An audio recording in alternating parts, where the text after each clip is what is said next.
야오 상시백은 홀다 센서 스팀이라 요즘 더워도 너무 덥습니다. 아니 무슨 온도가 30도가 훌쩍 넘습니다. 이런 생활 속에서 에어컨만 한 게 또 없는데요. 근데 항상 이런 생각이 듭니다. 만약에 에어컨이 없었다면 인류의 삶은 어떻게 바뀌었을까요? 제가 생각하기에 우리가 누리고 있는 현대 문명 자체가 없었을 것 같습니다. 그래서 오늘은 만약에 에어컨이 개발되지 않았다면 어떤 일이 벌어지는지 한번 알아보도록 하겠습니다. 우선 여기서 에어컨의 정의가 뭔지부터 알아야 할 것 같습니다. 사실 에어컨이라는 것은 온도나 습도, 공기의 상태를 조절하는 기계를 의미합니다. 근데 이런 의미로 쓰이는 건 이미 고대시대 때도 있었어요. 서양의 경우에는 수메르 시대 때 공기의 대류 현상을 활용해서 열기를 식히려는 공학적인 시도가 진행되기도 했죠. 당장 멀리 안 가도 우리나라에서도 이런 건물이 있는데요. 신라 시대 때 만들어진 흑빙고도 대표적인 공간 냉각의 사례입니다. 근데 우리가 생각하는 에어컨은 이런 게 아니잖아요. 우리가 생각하는 최초의 전기식 에어컨은 1902년에 만들어졌는데요. 당시 제철소에 근무하고 있던 윌리스 캐리어에 의해 개발되었습니다. 캐리어?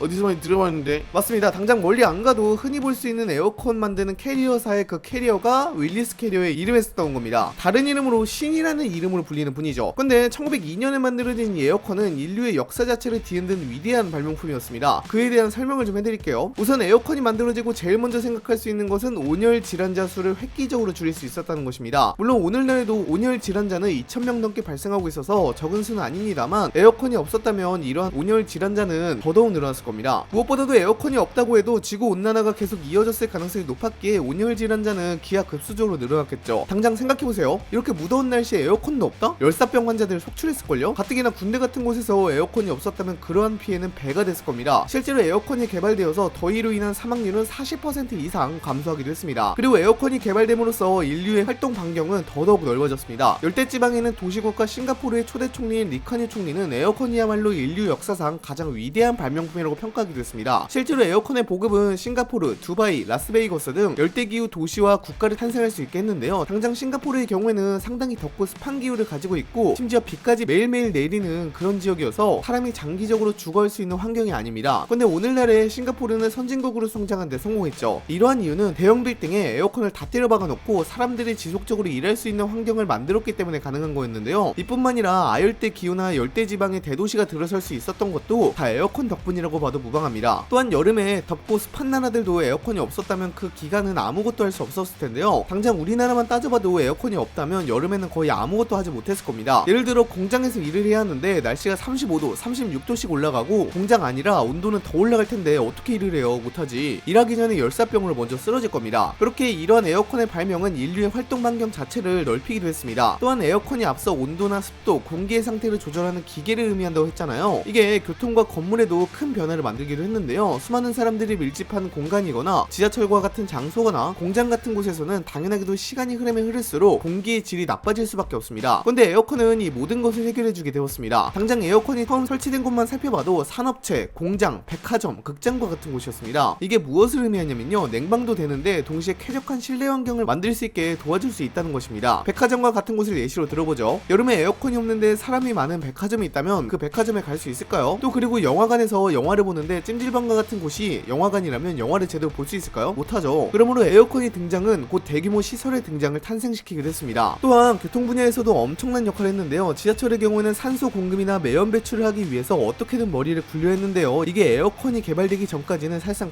불가능했습니다. 근데 에어컨이 개발되고 이걸 지하철에 달아버리니까 공기의 질을 쾌적하게 만들어준 거예요. 거기다가 온도까지 적정 온도로 맞춰주고요. 거기다가 항공 여객이 에어컨 덕분에 성공하기도 했는데요. 당장 옛날 파일럿들의 복장들을 보면 두꺼운 가죽 재킷을 입는 경우가 많았습니다. 이러한 이유가 장시간 고공을 날아가는 비행기에서는 추위를 이기기 위한 따뜻한 복장이 필수였기 때문입니다. 근데 지금은 어떻죠? 가볍죠? 이 이유도 역시 에어컨의 개발로 인해 생겨난 것입니다. 에어컨이 만들어지면서 비행기 안이 추워지지 않은 거예요. 거기다가 공기까지 쾌적하게 해주는 장치가 생겼으니 대규모 항공여객의 시작이 바로 이 시점이었죠. 그뿐만 아니라 에어컨은 건축 양식도 상당한 변화를 이끌었는데요. 당장 20세기 중반까지만 하더라도 여름이 되면 건물 안은 그야말로 찜통더위 그 자체였습니다. 그래서 천장이 낮고 창문이 없는 방 안에는 못 들어가는 상황이 벌어지곤 했습니다. 그래서 이때 만들어진 대부분의 건물은 건물 안의 온도를 사람이 견딜 수 있는 수준으로 유지하기 위해 환기를 해야 했고, 그래서 모든 방에 창문이 달려있고 천장이 높다는 특징이 있었습니다. 근데 시간이 흐르면 흐를수록 천장이 낮아지고 창문도 점차 작아지는 형태를 띠고 있습니다. 그래서 1940년대에서 50년대 지어진 건물과 지금의 건물을 비교하면 미묘하게 차이가 있죠. 아마 에어컨이 개발되지 않았다면 지금도 천장이 높고 창문이 많은 집에서 살고 있었을 겁니다. 그리고 무엇보다도 이게 제일 중요했을 것 같습니다. 제가 군생활을 했을 때 여단의 서버실을 정말 밥 먹듯이 들락날락했습니다. 근데 여기가 여름에 어마어마하게 시원해요. 에어컨을 정말 빵빵하게 틀어주거든요. 이게 왜 그러냐면요, 서버실이나 데이터 센터의 경우에는 다양한 데이터들이 저장되고 있습니다. 근데 엄청난 수의 서버들이 쉼없이 돌아가고 있는데요, 그 막대한 데이터를 보관하고 운용하기 위해서는 전기장치가 열을 내곤 하는데요, 그 열을 제어할 수 있는 것이 바로 에어컨입니다. 제가 군생활을 할 때 여단 전체가 정전이 난 적이 있었는데 그때 비상전력을 돌렸음에도 불구하고 에어컨이 마시가 버려서 서버 전체가 꺼진 기억이 있습니다.